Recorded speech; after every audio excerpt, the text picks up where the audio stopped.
I think this is parochial in nature with regard to our city in San Juan, regard to the flying voters. I'll just give you a data, brief data. In 2016, national local elections, we have registered voters of 71,225. In 2019, national local elections, it increased to 16.50%, naging 82,977.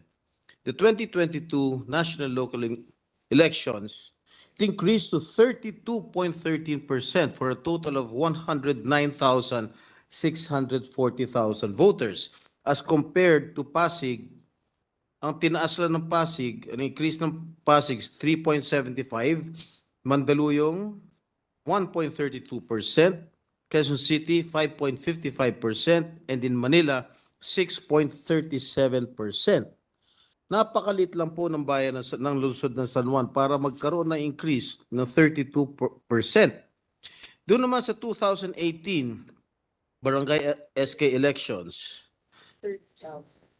ang registered voters po namin ay 75,037. Sa 2023 BSKE elections, it jumped to 106,823, an increase of 42.36% as compared to Pasig 9.95%, Mandaluyong 5.5%, Quezon City 14.91%, and Manila 15.86%. Bakit po ganun?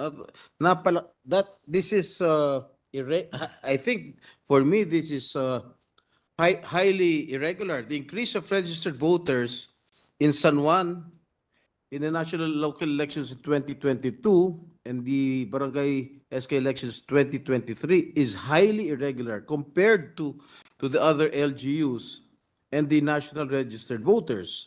What can we do about this, Madam Sponsor? Yes, thank you very much, Senator and Mr. President. As in the Makati case, the COMELEC decries the fact that despite the very apparent ballooning of the number of voters way past the average, the problem was that no one filed a petition for exclusion of these newly registered or transferred voters. As a result, the COMELEC could not on its own remove them from the lists. That's the problem because there is in fact the case Quintos versus COMELEC, wherein barangay certifications continued to be upheld as primary evidence of residency and of identity. Sana, unang-una, may nag-petition for exclusion katulad nung kaso ng Makati. Pero on its own, ang hinihiling ng COMELEC base sa natuklasan ng kanilang task force, sana wag nang gamitin ang barangay certification as proof of residence. Once and for all, ipagbawal na sana yan. Yan ang hinihiling ng COMELEC at kung maari, magpasa daw ng bagong batas hinggil sa pagbabawal nito. It is likewise the understanding of the chair that the COMELEC put up a task force precisely to look into this, not only for Makati, but wherever this may have occurred. Would that be correct? Yes, that's correct. And the task force unanimous recommendation is in fact for barangay certifications no longer to be accepted as proof of residence. Ganito rin, tulad ng sinabi ni Senate President, ang mga pangyayari hindi lamang sa San Juan, sa Makati, kundi sa Cabanatuan, CDO at Tawi-Tawi, among others. Well, do you think this is highly irregular? Kasi as compared to the other cities here in Metro Manila, San Juan lang, which is second to the smallest city in Metro Manila, ballooned to around 42% as compared to itong mga ibang kalapit bayan. Tama po. At sang-ayon ng COMELEC sa inyo. Kaya nga lang, wala silang kapangyarihan na magtanggal ng mga botante.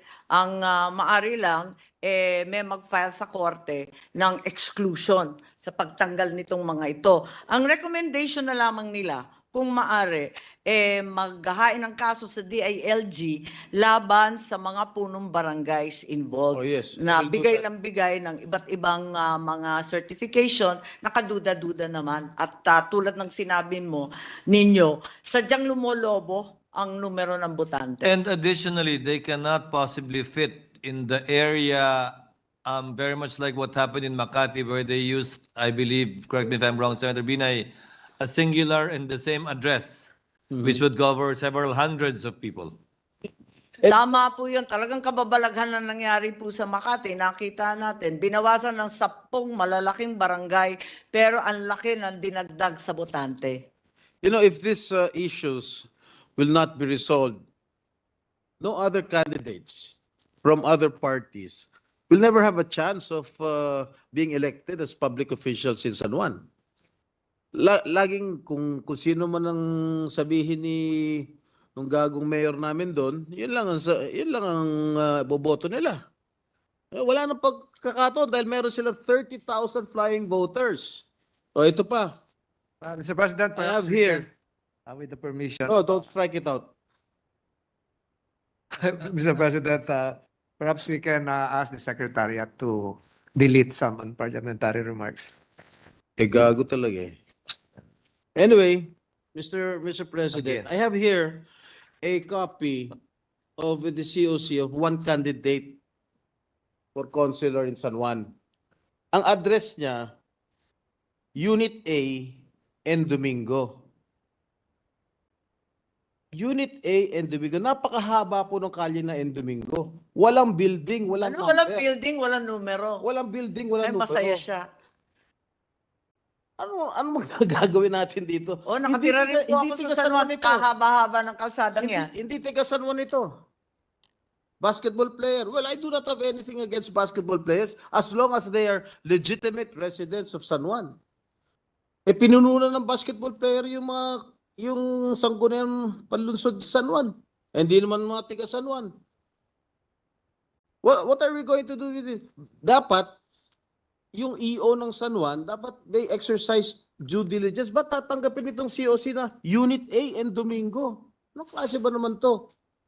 Ang tama po kayo. Sabi nga ng COMELEC, kung maaari, unang-una, sila na mismo ang maghahain ng kaso laban sa mga punong barangays na kung ano-anong certificate of residence ang ini-issue. Pero sana po, yung mga nag-o-object sa mga numero na nakakasindak, na karagdagang botante, kung maaari, mag-file din ng exclusion suit Well, I sa think ating somebody filed already a disqualification case against this particular candidate. I hope the COMELEC will act upon it immediately para matanggal na sa balota yung pangalan nitong kandidatong ito. The understanding of the commission is that it's not a disqualification of a single candidate that has been filed or has reached them, but rather the annulment of the entire list of voters of the city of San Juan. No, I think they have to check. I think somebody already filed a disqualification case No, for the candidate, non-resident. distinguished sponsor, not the list, for the candidate. for the candidate itself. Perhaps they just received the cancellation of the COC. Yes. Kaya lang, nag-lapse na yung panahon, di ba? Or okay na? Okay pa? Okay pa. Dapat, Oh, okay pa raw. Sige, Okay pa raw. Pero ang pinakamabilis at kayang-kayang gawin ng COMELEC, syempre itong sa mga kapitan at sa DILG. yes. Okay, I will adhere to it. But sana ma-action kaagad ng COMELEC itong disqualification case against this particular candidate. Rest assured, Senator, that the commission will act on the disqualification case very expeditiously. Thank you very much, Mr. President. Thank you, Senator Estrada. Majority Floor Leader.